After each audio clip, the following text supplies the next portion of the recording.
चलें प्रोबेबिलिटी का दूसरा लेक्चर लेकर के आए हैं। पहले वाले लेक्चर में हमने आपको बताया था कंडीशनल प्रोबेबिलिटी के बारे में। अब दूसरा लेक्चर आपका जो है वो बताता है आपको, हमने वैसे आपसे कहा था कि कंडीशनल प्रोबेबिलिटी के साथ साथ मल्टीप्लिकेशन थ्योरम ऑफ प्रोबेबिलिटी बताएंगे और इंडिपेंडेंट इवेंट बताएंगे। तो अब हम चलते हैं मल्टीप्लिकेशन थ्योरम ऑफ प्रोबेबिलिटी के साथ। ठीक है, जैसे कि हम लोगों ने पढ़ा था कंडीशनल प्रोबेबिलिटी के बारे में, कंडीशनल प्रोबेबिलिटी से ही रिलेटेड है मल्टीप्लिकेशन थ्योरम ऑफ प्रोबेबिलिटी। अब देखिए, जब हम रैंडम एक्सपेरिमेंट करते हैं तो रैंडम एक्सपेरिमेंट में हम ये देखते हैं कि 1, 2, 3 ऐसी तमाम अगर इवेंट हैं आपके पास में, तो उन सबके साथ साथ इवेंट होने की प्रोबेबिलिटी क्या होगी, और उसी को हम बोलते हैं मल्टीप्लिकेशन थ्योरम ऑफ प्रोबेबिलिटी।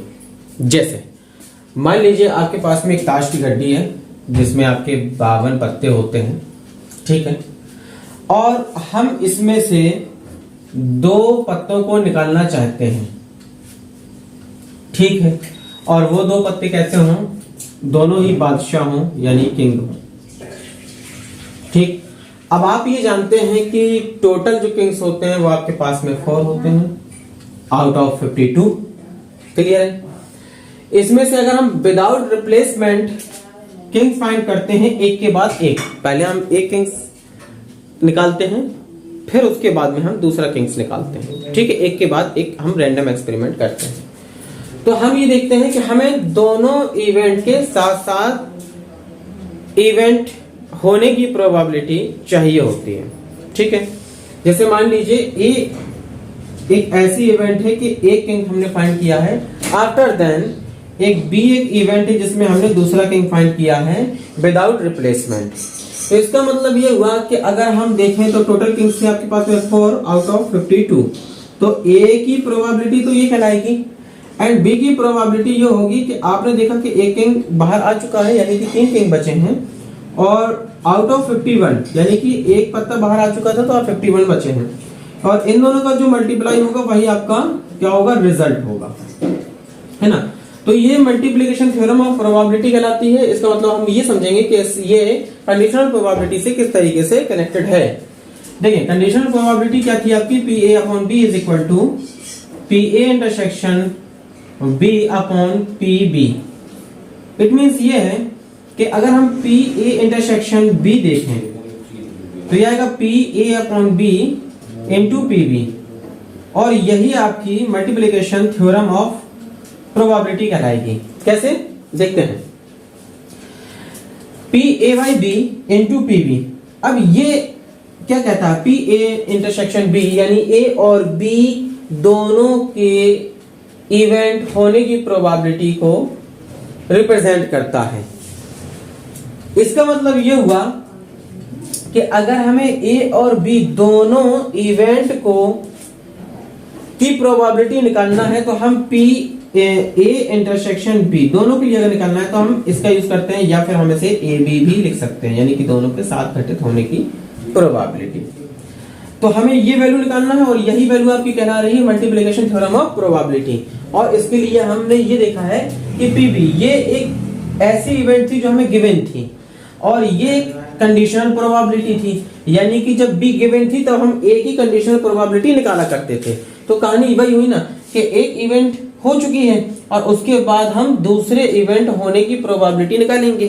तो एक इवेंट हो चुकी है, ये हो गई एक इवेंट, और उसके बाद में हम दूसरे पत्ते निकालने की प्रोबेबिलिटी निकालेंगे, और इन्हीं का जो मल्टीप्लिकेशन है यहाँ पे इन्हीं का मल्टीप्लिकेशन तो है, यानी पीबी एक इवेंट हो चुकी थी और उसके बाद हम दूसरी इवेंट निकाल रहे थे, which is called conditional probability. It means PA upon B, then same situation 4 by 50 out of 52. It means first condition जो हमारे पास में गिवन थी, और उसके बाद में हम एक पत्ता और निकालना चाहते थे, कब, जब 51 पत्ते हमारे पास में बचे हुए थे। तो इस तरीके से ये थ्योरम कहलाती है आपकी मल्टीप्लिकेशन थ्योरम ऑफ प्रोबेबिलिटी। ठीक है, एक क्वेश्चन करके देख लेते हैं।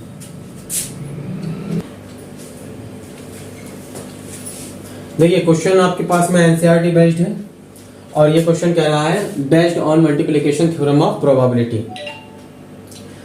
Then question says that 3 cards are drawn successively without replacement from a pack of 52 while shuffled card, what is the probability that first two card are king and the three card is an egg?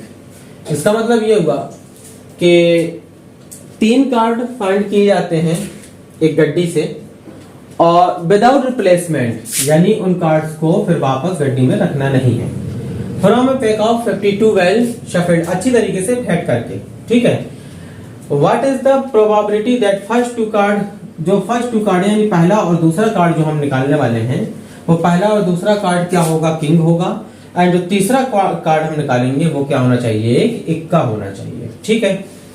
अब conditional जो multiplication theorem of probability होती है वो क्या कहती है, हम direct इसको निकाल सकते हैं। डायरेक्ट हम कैसे निकाल सकते हैं, फर्स्ट टाइम आप ये देखें कि जो फर्स्ट टू कार्ड हैं वो हैं आपकी किंग्स के, और टोटल किंग्स होते हैं आउट ऑफ 52 4, ठीक है। 4 में से कोई एक कार्ड बाहर आएगा कब, जब टोटल आपके पास में पत्ते थे 52, पहली कंडीशन हुई। अब ये कंडीशनल प्रोबेबिलिटी लग गई इसमें, क्योंकि एक बार ये इवेंट हो चुकी है और एक पत्ता बाहर आ चुका है विदाउट रिप्लेसमेंट, अब उसे हमें रखना नहीं है। अब हमारे पास में जो किंग्स बचे होंगे वो 3 बचे होंगे, और टोटल हमारे पास में जो पत्ते होंगे वो कितने होंगे, 51 होंगे। तो उन 3 में से कोई एक पत्ता बाहर आ सकता है, यानी 3 बादशाही हैं, 3 किंग हैं, और टोटल कितने पत्ते हैं, आउट ऑफ 51, ठीक है। देन अब हमने 2 पत्ते बाहर निकाल लिए, टोटल पत्ते हमारे पास में कितने बचे हैं, 50, और तीसरा जो पत्ता है वो हमारे पास में किसका है, इक्का है, और इक्के कितने होते हैं, टोटल 4 होते हैं। अभी कोई भी इक्का बाहर नहीं आया है, तो यहाँ पर 4 में से कोई भी इक्का बाहर आ सकता है। यही है मल्टीप्लिकेशन थ्योरम ऑफ प्रोबेबिलिटी। इसको शॉर्ट आउट कर लेंगे, जो रिजल्ट आपके पास में होगा वही आपका आंसर होगा। क्लियर?